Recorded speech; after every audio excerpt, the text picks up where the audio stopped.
Chapter 7. Brian. The moment I arrived at my brother's home, Scott and his partner Lane welcomed me in, and introduced me to Caden, the owner of Coffee, Tea, and Thee. While everyone was tiptoeing around, and not asking what happened between me and my partner, I was consumed with the thought of that young man I'd left at the truck stop. I tried to forget everything, but I kept coming back to the look on his face. After I left the coffee shop after working half the night organizing the storeroom for Caden and Lane, I contacted a private investigator I'd found on Google who was in the area. I made an appointment to see him the next day.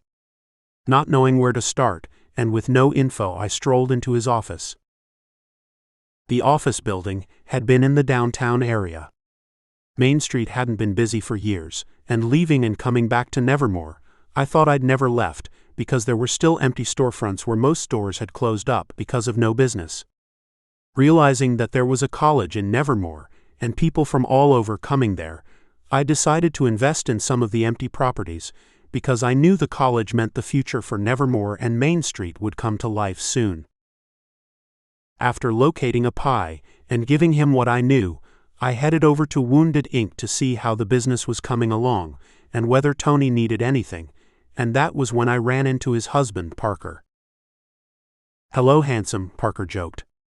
He had a way of making a man feel important, and Tony knew it, and never raised an eyebrow when Tony first introduced Parker to me. "Hi yourself." Parker reached and gave me a hug. After he released me, I stood back, looking at their place they'd convinced me I should invest in. "You're going to be a rich man, you and your husband Tony.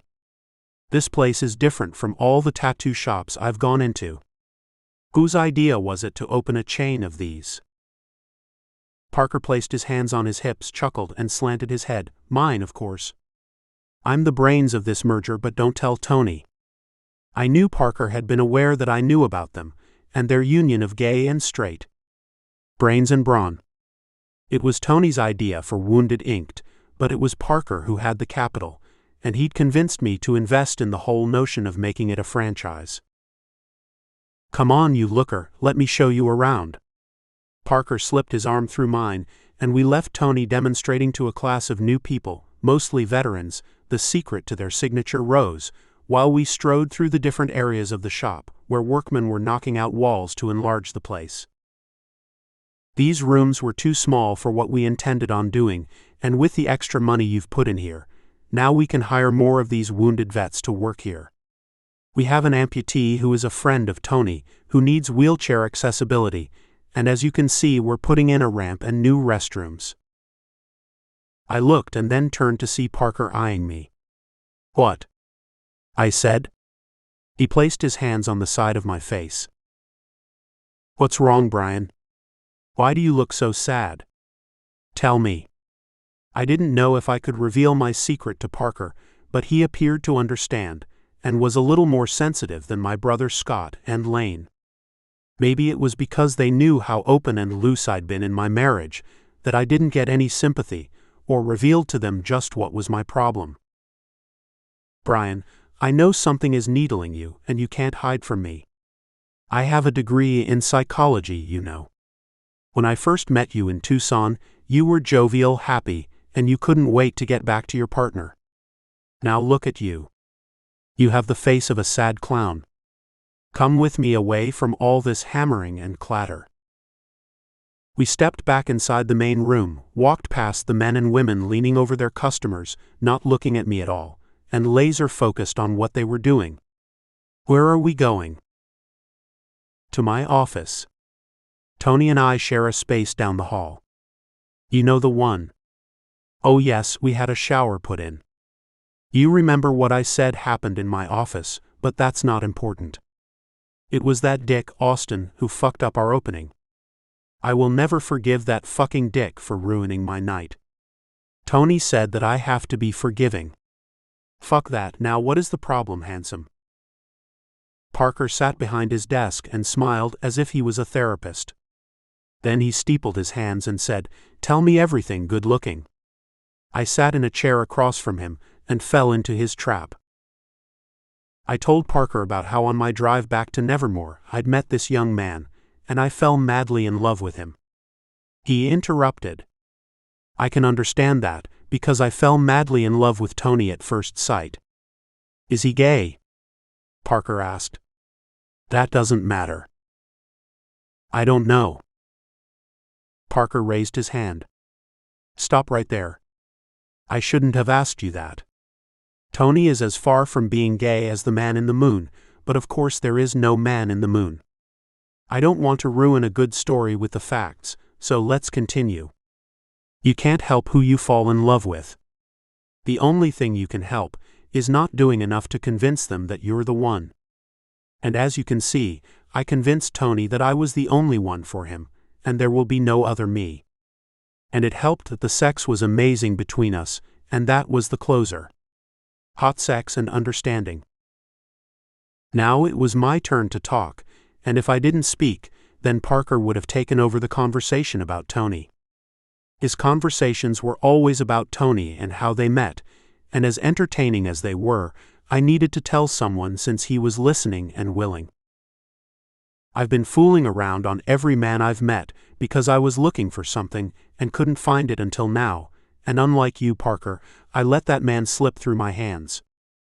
I went on to tell him about leaving that boy at a truck stop. He didn't appear to be surprised that I met him at a truck stop. How old is he? Parker questioned. He's about 18 or 19. I'm not sure. We didn't get that far. This boy probably needed you. Did he ask you for anything, and did he try to pick you up? No.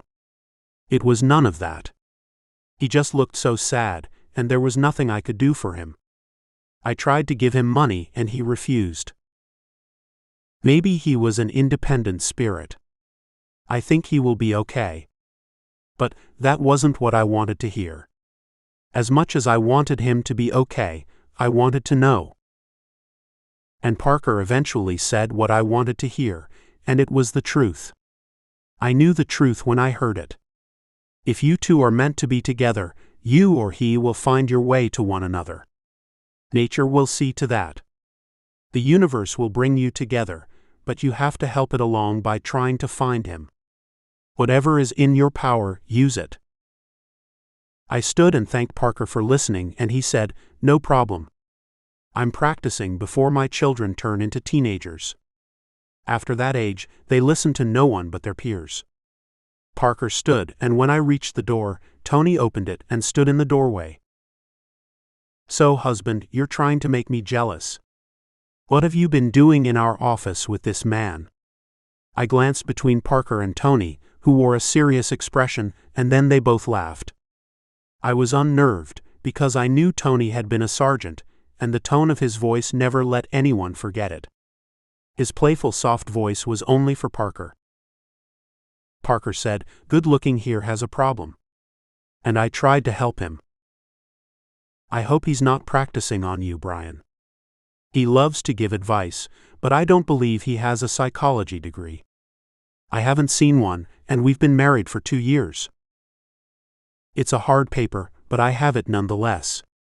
He grabbed Tony, and they kissed each other warmly and broke apart. We shook hands, and Tony said, "Is there something I can do for you, Brian?" It was just a personal matter. Tony looked to Parker. "I'll tell you if Brian doesn't mind," Parker added. "Go ahead. But please don't tell anyone else," I said to Parker and Tony. Parker made a gesture, and I knew my secret was somewhat safe with Tony, but Parker was in his 20s and loved to talk. I didn't have much to lose in my hometown by people knowing that I was looking for someone. The publicity might have been good for my love life. "I'll see you two at the coffee shop. Coffee, tea, and thee is not the same if you miss one day, Parker." "Parker has a way about him that cheers everyone up," I admitted. "Or maybe it's the coffee," Tony chuckled, then ghosted a kiss on Parker's lips. "That's because I'm a happy man, and that's because of Tony here." Another quick kiss between the two. I left them in a tight embrace and closed the door behind me.